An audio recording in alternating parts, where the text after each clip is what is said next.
Saat itu, malam terasa lama dan panjang. Lebih panjang daripada siang. Kita langsung balik ke masa itu. Di masa manusia, belum mengenal api dan membutuhkan bahan bakar. Kalaupun sudah tahu ada api, mereka belum tahu untuk pemanfaatannya.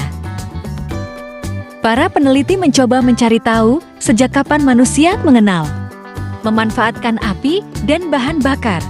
Para peneliti menganggap hal ini adalah sesuatu yang penting diketahui. Dikarenakan dengan keberadaan api dan kemampuan untuk memanfaatkannya lah yang mampu merubah manusia menyebar, berkembang, dan menjadi semodern saat ini. Di antara penemuannya yaitu diperkirakan bila manusia sudah mengenal dan memanfaatkan api sekitar 800.000 sampai 1,7 juta tahun yang lalu. Dengan ditemukannya beberapa situs berupa perapian di beberapa negara Eropa yaitu di Perancis, Italia, Hongaria, juga di Asia tepatnya di Cina. Ada teori yang mengatakan cara manusia pada zaman itu mendapatkan api, yaitu dengan memukulkan dua buah batu yang bisa memercikkan api atau dengan cara menggosokkan dua buah kayu kering. Penemuan api dan bahan yang bisa terbakar oleh manusia awal membawa dampak yang besar bagi kelangsungan hidup serta kebudayaan manusia selanjutnya. Di antara dampaknya yaitu memungkinkan manusia berimigrasi, berpindah dari yang semula tinggal di daerah tropis atau subtropis ke iklim sedang. Selanjutnya, api memberi dampak meningkatkan interaksi sosial saat berkumpul di sekitar api. Mendorong perkembangan bahasa, perpanjangan waktu jaga atau berkurangnya waktu tidur. Dan dampak yang signifikan yaitu, manusia mulai membuat alat penerangan seperti obor, serta peralatan berburu yang lebih baik. Berikutnya, mereka memulai berladang, berkreasi dalam pemanfaatan api dengan membuat alat pertanian, senjata, alat memasak, dan lain-lain.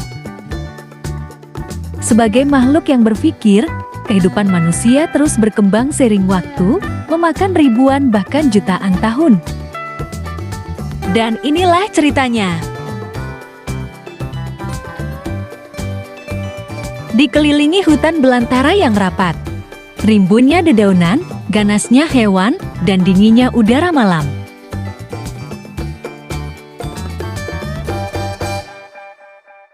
Seseorang tanpa sengaja memukul-mukulkan dua batu.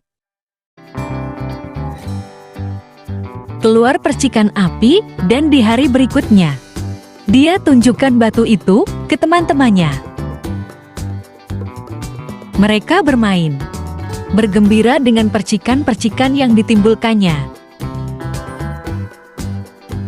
Semakin meriah saja, namun tanpa sengaja percikan yang agak besar jatuh di rumput yang kering. Rumput berasap dan kemudian terbakar. Tiupan angin membuat nyala api semakin besar. Mulanya mereka takut, dan ada yang lari juga sembunyi. Lalu datang seseorang yang pemberani. Dia adalah pemimpin kelompok di situ. Api yang menyala itu dipukulnya berulang-ulang dengan tongkatnya hingga padam. Semuanya bersorak atas keberhasilan itu. Sang pemimpin tersenyum dan mendapat inspirasi untuk memanfaatkan penemuan ini. Dibuatlah olehnya api unggun, dan percobaan memasak daging tangkapan hasil berburu ternyata rasanya lebih enak dari kalau dimakan mentah. Lebih mudah dikunyah. Dia pun mencoba membakar ikan tangkapan, burung, juga yang lainnya. Api unggun sejak saat itu dijadikan tempat berkumpul dan makan bersama. Siang menjadi lebih panjang. Mereka tidak tidur di saat matahari tenggelam. Mereka mulai mengobrol, mulai belajar bicara, mulai merencanakan apa yang hendak dilakukan di esok siang. Di masa lalu atau di zaman yang telah berkembang, manusia mungkin melakukan sesuatu yang kadang tanpa disengaja bisa menemukan sesuatu yang baru. Para peneliti juga menyimpulkan, bila pemanfaatan api oleh manusia awal mengakibatkan perubahan pada pola makannya. Terjadi perubahan biologis di mana geraham, gigi geraham, dan saluran pencernaannya secara bertahap mengecil. Namun pola makan tersebut tidak merubah volume otak. Di dunia, kayu merupakan sumber utama sebagai bahan bakar, berlangsung dari awal pemanfaatannya hingga sekarang masih dipergunakan. Menurut catatan Norman F. Charton, Eropa pada abad pertengahan masih mempunyai hutan yang lebat. Namun mereka membabatnya untuk lahan perkebunan, pertanian, peternakan, dan pemukiman, hingga Eropa berada pada ujung keterbatasan bahan bakar.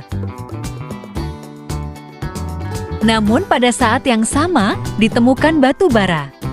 Hingga batu bara menjadi bahan bakar yang utama di Eropa sampai terjadinya era industrialisasi di sana. Batu bara terbentuk dari endapan organik, sisa tumbuhan yang mengalami pembatu baraan. Menurut sejarahnya, batu bara pertama kali dipergunakan secara komersial di Cina 1000 tahun sebelum Masehi. Dipergunakan untuk mencairkan tembaga dan mencetak uang. Sementara minyak dan gas ditemukan pertama kali oleh bangsa Cina pada tahun 347 Masehi.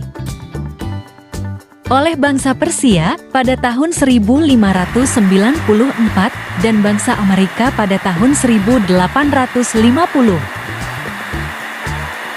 Pengeboran migas pertama kali di benua Eropa. Di Hongaria tahun 1854, di benua Amerika, di Kanada tahun 1858. Kalau di Arab Saudi pada tahun 1938, sedangkan di Indonesia tahun 1883 yang ditemukan oleh A. J. Schricker. Dan sampai saat ini, yang menjadi penghasil minyak bumi terbesar di dunia adalah Amerika Serikat.